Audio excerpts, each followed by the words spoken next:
Georgia, my home state. Lovely place. Hey, I'm Eric, and it's my inaugural video for Moses Motivates. And you can see right here on the little map right there, that's Georgia, state of Georgia. You probably recognized it already. You got the Ridge Valley, the North Mountains, at the Piedmont area, that's where Atlanta, the capital, is. And also you can see a coastal plain that comprise most of our beaches, go on down to Florida, such and such. We have a couple different things I want to go over getting started, just talking about Georgia. Some of you folks may know this already, some may not. Our state tree is the southern live oak. Large, massive, expansive tree. Something that's wonderful to play on as a little kid. I can remember those memories. We'll go on over to our state bird, the brown thrasher. You see a whole lot of those all over the place, but one of the main birds you see in Georgia are the robin, the sparrows, and a lot of turkey vultures. But our state bird is the brown thrasher. Take a gander at it. The largemouth bass. It's what we Georgians love to go out and catch. Now we have all sorts of fish, trout, all sorts of trouts and all sorts of bass. But the largemouth bass is our state fish. We'll go on over to the Cherokee rose, our state flower. It's a beautiful thing, isn't it? North Georgia was comprised of a large number of Native Americans. Matter of fact, all of Georgia was comprised of different Native Americans, but Cherokee mostly lived in the northern region. I'm going to touch on this flag. This will be controversial to some folks, but it's the history of this state. So I just ask that you look at it from a historical perspective versus a emotional perspective. Now, you can see back before 1879 what our state looked like. Plain blue flag, Georgia seal, how it progressed and transitioned 1902 and 1906, 1920 to 1956. Right there in, I'm sorry, I'm skipping all ahead. From 1879 over to 1879 to 1902, 1902 to 1906. And they really did a number on that golden emblem from the 1906 to 1920 flag. Then we dropped down to the 1920 to 1956 flag. After that, 56 to 2001 was that flag, that controversial flag. Some people know what it stands for. Others have created their own definition of it. It's just a crossbar flag. Those 13 stars are for the 13 original colonies. Georgia being one of the last colonies to come into play. That's where that flag came from. In 2001, there had been a shift in demographics and a shift in government politics where a vote went out for that flag to be changed. So they went ahead and changed it on to what you see 2001, 2003. And that flag still had the 1956 to 2001 flag with those bars and stars. So they put a vote out. They said, hey, politicians aren't going to decide. Government's not going to decide. They put a vote out. Georgia, what do you want? Well, we didn't want to throw away the fact that we're one of the original 13 colonies. So we kept those stars, wrapped it around that golden seal, and pretty much adopted the 1902 to 1906 flag, calmed down the emblem a little, and wrapped those 13 stars around it. That was the flag. Here's an example. This is what the ballot looked like that went out in 2004. So the ballot went out, hey, you guys want to keep that current flag, or do we want to change it to this modern flag or this evolved modern flag? And it was a landslide victory for what we decided to make that flag. Let's go on a field trip. Beautiful winter morning in the South. Hey folks, I'm going to take a look at some things growing here in the winter. It's December 26th, and out here some folks' yards, they normally have a garden, annual garden, or I should say throughout the year garden. Let's take a look at what's going on here. Nothing. There's some tomatoes. There were okra. There were eggplants. What's the stuff? More, I want to say more okra was right here. We have much more tomatoes here. A lot of bell peppers. Different types of sweet peppers. And then this massive okra cache here. Let's go over to this one. It's looking not the liveliest. Really needs to be taken care of. Not sure what that is. But there were strawberries here, and there were greens here. Then there's just extra dirt and such. Here's a winter crop. This is what. This is why this is one of the more popular garden items down here throughout the year. Collard greens. A whole row. You see, they've just been taken from throughout the holidays. You know. And next here we have some turnip greens, and these are tightly bundled together simply because of how they were planted. A lot of seeds were just tossed out there. As you can see, they have just been taken from. And then an additional row of collard greens up and down. These have also been taken from,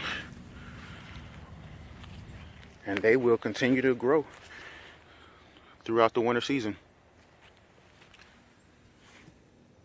So there's some type of resident in there. Hopefully they're keeping warm. Let's go on over here to what we have here is a fig tree. You can see all of those little buds and dormant status, waiting till the warm summer to arrive. Let's walk on over here. This is a peach tree here. It's been recently pruned. Unfortunately, last year these peach trees began to fruit, and some type of blight, something just hit them, dropped everything dead. You can see all the peach seeds on the ground here, and those that didn't make it, obviously none of them made it. They just all kind of rotted out and fell to the ground. That hurt. Missing those peaches. Ooh.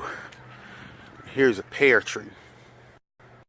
And I say these make some of the ugliest pears inside of Georgia, but they are good and they last quite some time. You can see some of the remnants of what was there. I had a field day. Peach preserve. You slice some pear preserve. You can make peach preserve too. Just slice some peaches and slice some pears. Dehydrate them for little fruit chips. This is another pear tree. Now I've taken clippings from that fig tree to clone, and they've done well. The peach tree and the pear tree, not so well. This is December 26th. This is some of the Georgia agriculture that goes on despite the cold weather. And get on inside and warm up some. And you all have a good one. Moses Motivates. All right. Now that the field trip's done, you may have had a chance to look over at the pictures of produce on the left side. A number of things that's grown here in Georgia that we export. Peaches, wheat, cotton, a whole variety of pecans, however you say them, blueberries, Vidalia, onions, watermelon, cantaloupe, the different greens, different bell peppers and tomatoes. And that picture right there below the watermelons that's a warehouse full of tobacco leaves. Georgia grows a lot of tobacco, and boo, yeah, I'm not a fan, and you shouldn't be either. But I'm not the one to tell anybody what they should and shouldn't like. But tobacco is another export we have. Georgia is known as the peach state, but last year To our surprise, peaches sold. We sold 30 million in peaches, and we sold 90 million in blueberries. So I don't know. We may be the blueberry state soon. I don't know how willing the state may be to give up that peach title, but they're selling 3 times more than the peaches. I want to go on over to another thing when it comes to import and exports. And you can see here, 2008, the Texas oil refinery lost power. And there was a big old storm that came on through the Gulf. Knocked out that oil refinery that sent fuel up into the Mid-South. And we were cut off from fuel. We were dry on gasoline. And you can see there were lines. These pictures are pictures of here in Georgia. Regular fuel only. And that didn't last too long. And the lines were crazy. You can see that unleaded gas is $3.97. Some places tried to price gouge. There was one place north of Atlanta. They were trying to get about $8-9 for a gallon of gas. The police came and shut them down because it was price gouging. That's against the law. That's a no-no. Another situation we had here in Georgia is we had the Tri-State Water War. So between Georgia, Alabama, and Florida, there is a watershed. This watershed is where the land goes in, concaves in, water collects and rolls down the geographical area, the landscape. The watershed for Georgia, Alabama, and Florida is just north of Atlanta, way up there at the very beginning of the Appalachian Mountains. So the water will come through, it will roll through Atlanta. Atlanta will pollute it to a certain extent. Whereas to Alabama and Florida say, hey, we can't do anything with this water. It's too nasty. It's costing us too much to process and purify it. So we were sued. The state of Georgia was sued by Alabama and Florida. Georgia turned around and had the Army Corps of Engineers come in to evaluate the landscape, to figure out what they can do, add reservoirs, add basins, whatever it is they could to ease the problem. But at the same time, Georgia said, hey, Atlanta is larger than any city in Alabama and Florida, the area of Florida, I should say, that panhandle. So we're using this water and we're cleaning the water as best we can, and it's going on down, but it wasn't enough. So the last lawsuit I know of was back in 2010. Things still really hadn't been agreed upon. Some people just like to go to court and sue, but that's another issue we have down here in the South when it comes to water. We don't have a problem with water in Georgia. It's just, it seems we're dirtying it up too much. So sorry, Alabama. Sorry, Florida. I still love you, Florida. Haven't been to Alabama too much. Georgia mountains. Just wanted to show you all some of this beautiful landscape. Georgia beach, the coastal beach. Gorgeous. And then the good old swamps. And Georgia swamps. Find you some gators. Well, I'm going to wrap it up here. I just wanted to go over Georgia. I wanted to go over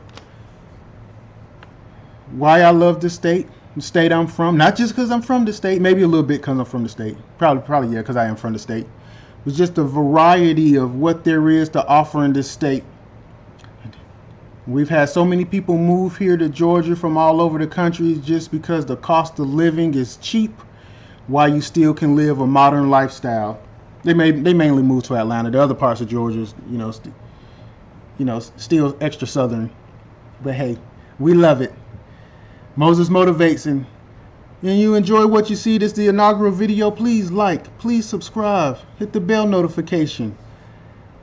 Check us out, see what's going on. This is going to be a channel about nature, mainly insects and other things. We will be going on field trips. Make sure you have those permission slips signed. Moses Motivate. I'm out.